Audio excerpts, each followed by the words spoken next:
After many days of traveling through the wilderness, the Israelites set up camp at the foot of a great mountain. The sun blazed over the desert, and tents stretched as far as the eye could see, a sea of people who had once been slaves but were now free. Moses stood on a rock, holding his staff as the wind tugged at his robe.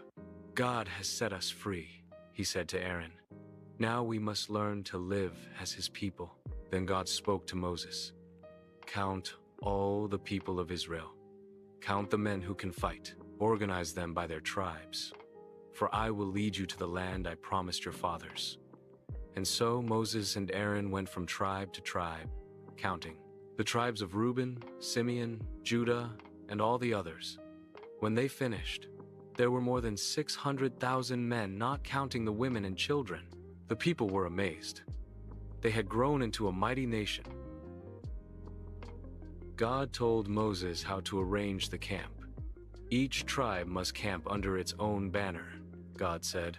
"But my dwelling, the tabernacle, must be in the center, for I am their God, and I live among them." The people built the tabernacle, a beautiful tent made of gold and fine cloth. When they finished, a cloud came down from the sky and covered it.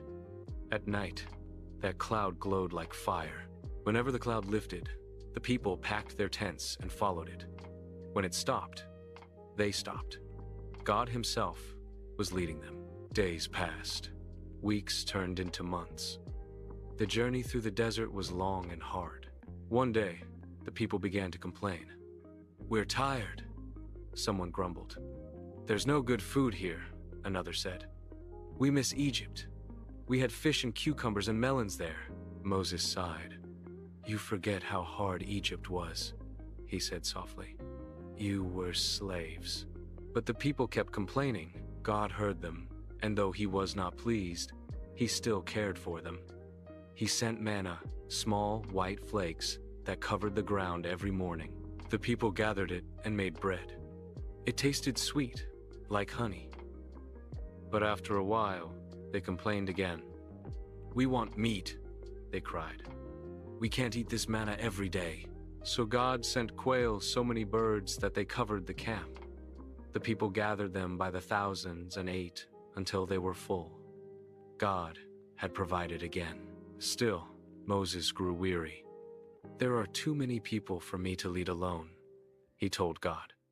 "They cry to me for everything." God answered kindly. "Choose 70 wise men from among the tribes. I will place my spirit on them, and they will help you lead." So